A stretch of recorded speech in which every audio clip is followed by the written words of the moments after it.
And they already keep me up in the summertime at night, and I'm 0.8 miles from the closest one. Okay, thank you. Thank you. Thank you. Okay. Yes. My name's Tom McAllister. I'm kind of a map guy. I own land I own the land in 3 counties, so I'm unlucky in that way. I just want to talk about Kevin for a minute and what you're getting in your information and the accuracy of the information. So I've taken the FAA installations that were given. I've taken the landowners that have already signed either home agreements, good neighbor as they're called, or turbines, and I put it all on a map and kind of combined it. And one of the things I've noticed is, and some of this is hearing this through talking to other people, that even like Tony mentioned how close one was to the back of his property, and he's a council person.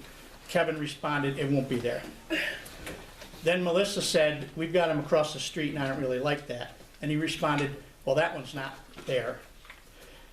Then he said the closest one is on Burke's, which eliminated one that is in Angela's backyard, because that would be closer to Burke's. The Burke's received a contract, and I don't know if they get money, because all the contracts are listed as 0, because they don't want you to know what they're getting. There is no FAA siting on the Burke's. It's on my property, 325 feet into it. 1,600 feet at the minimum away from where Burke's could potentially put it. So when he gives you something that's accurate or some information, you take that with a grain of salt. And also, he's going around and signing agreements with neighbor agreements when he doesn't even know where they're going. I've also noticed that I'm plotting the neighbor agreements, and Ecogen owns some property up by 53 north of your property, where Ecogen has a big slice. He signed all the neighbors above that, 5 different parcels, but there's no turbine within any place. So he says he doesn't know where they are, but he's signing up bunches of neighbors in areas where there's no turbine sited. So I'm just giving you my map information so that you are aware of when somebody comes calling what they may be up to. Thank you. Thank you. Tom. May I ask a question of that? I think that he might be able to answer. Why did the turbine company have to file for the FAA right now? Could they not have waited till they got more accurate sightings? They could have, but they chose to do it now. we They're gonna have to know do why? it again also, when they have the exact sites located. Why not have done it when they had the exact sites located instead of? They're gonna do it again then. They have to do it again then. That was my understanding. Pete's reviewed all this stuff too. And I think they're gonna have to do it even for the collection system. Pardon me? I think they're gonna have to do it again for the collection system. Because, for the voltage you were saying they're gonna try to capture in there, I mean, they're gonna be a minimum, the structure is gonna be a minimum of 100 feet tall. You're talking about the transmission lines to get to the substation, wherever they're getting onto The the. bottom line is they did not have to submit it to SOAR. I think, didn't that have something to do with radar? Yeah, it had to do with handoffs between multiple airports and the radar. I get your But point. even that, Yeah, I get your point, Tom, that they could have waited. I think their fear is that they would be behind the 8 ball if the FAA delayed their response to them, so. behind what? If the FAA delayed their response, they can go back and forth with the FAA then, They want to go as fast as possible. in order to snow us. Right. Yeah. Enough said. Thank you. Yes. I'd like to give my 3 minutes to Brad Jones to continue his assessment. Good. Can I bring this up here, Lynn? Pardon? I Oh, got some copies for the board.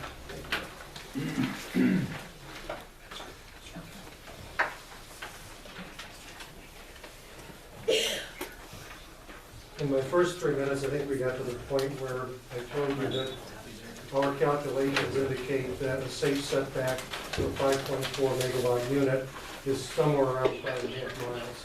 The map that I just handed out is a 5-mile map, 5-mile distance map, and it shows you exactly how much of your neighbor's property this project would take over and make unsafe. It's about 75% of the town of Naples, 80% of Italy, about a third of Jerusalem, half of Pulteney, all of Wheeler, all of Avoca, a slice of Howard, Fremont, Dansville, most of Cohocton, a small amount of Wayland, and nearly all of Naples. So this is a huge, huge amount of property. You see how close it gets to Cuba Lake?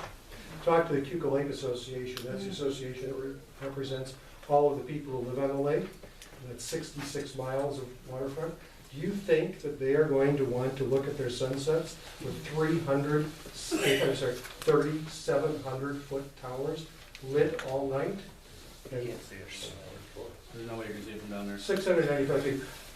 If you do the math and you look at the map, it's right there. You can't possibly miss it. They're talking about the east side of the lake. That's their sunset, that's their view shed. So we're going to organize each of the towns here, get them all together, and decide what we're going to do to oppose this project. Okay? Because there's no way that you can put 5.4 megawatt units anywhere where there are people living. It will sicken them, it will kill them, and we're going to have to put a new intensive care up at Thompson to take care of little babies. That's what you're bringing into the town. Great. Yeah. Tom. My name's Carl Wallstrom. Some of you heard some of this before, but I wanted to repeat it. I was on the zoning commission with Lenny. We established the industrial wind laws that had the 2.36 times the radius, or plus the radius. I got the formula here. We went back and forth trying to determine that, looking at scientific studies. There was a study done by Ecogen where they hired University of California, Berkeley to do a risk analysis. All of those documents are supposed to appear in the secret document. This one never did. So it's pick and choose. About 2 years ago, the board was consolidating the industrial use laws into one document, and I asked him for a copy, and I noticed the wind information was blank. So I figured, you know, I thought we'd work through this and we have something that people agreed upon. So I thought, oh, they're trying to fast one. So I rallied the troops and got about 20 extra people here and brought it up, and I felt embarrassed because I was told, no, that's not there because it's all complete. And I was also told it's a done deal, you're beating the dead horse. I'm like, good. We have a board that's really going to stand behind its laws. So this guy, Kevin Sheen, comes in and says, oh, we'd love to work with you. We can't work with Italy, but we'd love to work with you, but your setbacks are too far. Automatically, the majority of the board said we can change that. They found some studies, and I would bet $1 to a donut that those studies were done by the American Wind Energy Association, which is a pro-wind lobbying group. If you go look at Terrigen's website and all their studies, then you look at the small print, it's all American Wind Energy Association. It's not true independent refereed studies. So now we've got it changed. I'm hoping, I asked the board to do its due diligence, but Kevin, to me, is a master of what he doesn't say, or he slips sometimes and we catch him. I asked him at the last meeting when he was here, have you decided the size of the turbines? He told me no. Well, he talked to a person on their property and told this person, we're using the 5.4. So I caught him in a lie there. And then he said, when he first came in here, we're using the newer, the quieter turbines. Well, we're finding out is they're not quieter. And the other thing that you really need to consider, and it seems to be above most of our heads, is the infrasound. It will make you physically sick. We had 2 acoustical engineers who came here previously, and both of them said setbacks are too short. This is before we established the older law, and the decibels are too high. But the one gentleman said, let me tell you about low decibels. And he gave examples of a company he was working for where a big piece of machinery wasn't damped properly, and people were getting physically sick by the low RPMs, the low sound. He thought it might have been something in the kitchen, bad food. It is a low sound that you can't hear. It will make you sick. The other thing, I remember when he first came in, Tony and John and I stepped outside, and he goes, oh, 20 to 32 turbines. The website said 35 to 40. And I remember in talking, we said, you know, 20 could be doable. 20 could be doable. 35, I highly question that. Anybody else? Yes. My name is Betsy Peacock, new in town. We just bought some property up across from Melissa and Mark last summer. We looked for years to find the right place, and when we got to the top of that hill, we just fell in love with it.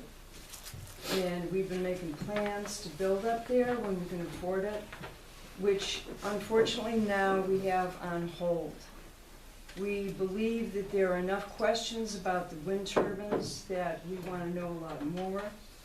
And we hope that the board, who is entrusted with safeguarding our safety, our environmental concerns, will take our questions very, very seriously. I think the burden of proof is on Terrigen. They should be able to tell us with evidence that there is no risk and tell us positively what the benefits are going to be, not only to the leaseholders, but to everybody who lives in this town or around this town. So I think they have some work to do to show us what their evidence is, and once they present it, I hope that the town will take the additional step of verifying any of their evidence with independent study. And that's it. Okay, thank you. Anybody else? Melissa, would you like any more time, or Brad? We're past the 20 minutes, aren't we? I'll give you 3 minutes. We're past the 20 minutes. We're past the 20 minutes, so. Glenn, could I make a comment on procedure here? Yeah. Okay. The town board understands all the concerns you're putting forward, but there's one thing that needs to be pointed out, and that is, even if this board were totally opposed to the project, and even if this board were to adopt rules or regulations or local laws that essentially prohibited that development, if that didn't scare Terrigen away or make them change their mind about coming here, they can still go ahead and present their project to the siting board, which, although it will have 2 people, ad hoc members, potentially from this community on it, to speak on the community's behalf. There are 5 chairpersons of commissions of the state of New York to sit on it to make the final decision. We've been reviewing Article 10, and most of you are aware of Article 10. Not only is it a state law, but there's a body of regulations that have been adopted for that Article 10 procedure. There's a procedure and a part of Article 10 near the end that states that if the siting board believes that any local laws or regulations established by a community are unreasonably burdensome to the project, those laws can be set aside by the state of New York, and the project can be approved. That's one thing that has to be understood. The other thing is that at the time that the process is going forward, the first step will be, in the next month or so, there'll be a scoping document submitted. That's a pre-application requirement by the law, and that will give this board some information and the community some information about it. There'll be at least a 6-month period while that scoping process is going on, when items of importance can be submitted to the siting board. And that's where all this information that we're hearing tonight should be submitted, because this town board could say, we don't want you here, go away, never come back. And they don't have to listen, because they know that there's an agency through the Public Service Commission that can make a decision contrary to what the town wants. So all this medical information needs to be submitted to the siting board. There's a public information coordinator for the Public Service Commission who's in charge of making sure that all information is received by the siting board and all information is made available to the community. And can I just make a comment on Article 10? The purpose of Article 10 was to enable exactly what you described, the siting board to determine where in fact electrical generating facilities would be built, so that they would be built closest to the load as possible, which means they would have to be built in metropolitan New York City. Nobody ever thought that Article 10 would be perverted to put turbines in Cattaraugus County, which is 400 miles from New York City, and there is 0 transmission capacity available to move high voltage down to New York City. So That's, this sir, is, sir, can I interrupt you on that one? Sure. That's false. what is false? There's a 230 transmission line in Cohocton that feeds New York State. I think Goes you're right. directly- Goes directly there, and that's where this is. Okay, I've got the 12-page letter from NIOSO to PSC in 2016 that describes page after page, we cannot move 1 kilowatt from upstate to downstate. That's what NIOSO, who runs the grid, says. Okay, Brad, the point I'm making is that the state legislature For a living. adopted Article 10 for this purpose. The governor signed it. It's a state law. It's applicable throughout the state of New York. And anyone who wants to can look up Article 10 and the regs that go with it under the New York State Code of Rules and Regulations and go through it. There's probably 30 pages that make up this law, and it starts out with the preliminary stuff, definitions and the whole thing, and goes right through the issuance of the permit and all that procedure. It's important that if you folks feel strongly about this, that you submit your data to the siting board. And there will be a public hearing at some point by the siting board, which can be attended by the public. So when kids get sick, who do we go after? Hey, okay, we're not here to back and forth. Ed wanted to speak, he spoke, you've had your time. Listen, Would it be appropriate for me just to ask you a question about what you were just saying? It's up to the board. Oh, okay. I don't have to speak, I just had a question. so, okay. All right. Len, do you want me to stick around after the meeting if somebody wants to talk to me about it? If you want. Oh, wait, no more questions? All right, let's move on to old business. We got a young family here. Let's let her, they want to get their kids in bed.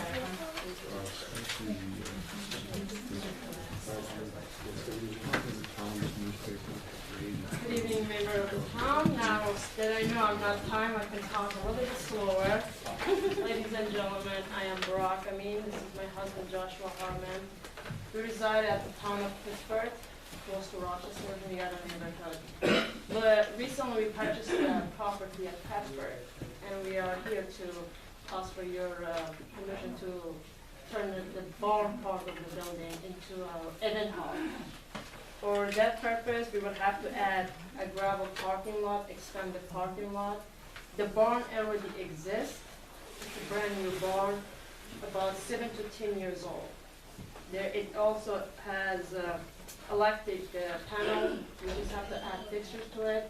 So the only thing we will be adding to this will be expanding the driveway, turn that into a gravel driver, and add lighting to the fixture.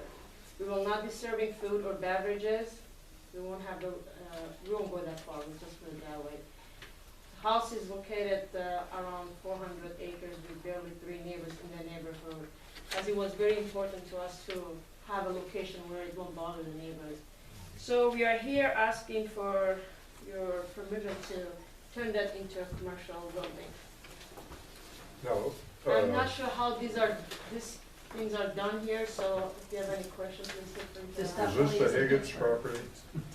We're not Pittsburgh, so. We are- We're little blessed. Is this We love it here, and that was the reason we want to do this Is here. this a Higgins property, or Tim Higgins used to own it? Lenny, I top of line honestly, Towel Road, right across the road from it, They just built a red barn. Oh, on the left-hand side. Oh, Yeah, okay. Go on. first driveway. No. And you said it's an event bar? yes, the barn part, we would like to turn it for all kinds of events. Okay. Turn it to an event hall. So now would people be bringing in their own catering? Correct. Okay, right. We'll provide chairs and tables, the bar, and the house. It's a beautiful property, it has 25 acres of land, and it only has 34 neighbors around that 400 acres. And they will be taking care of their food, beverages, anything else that requires license.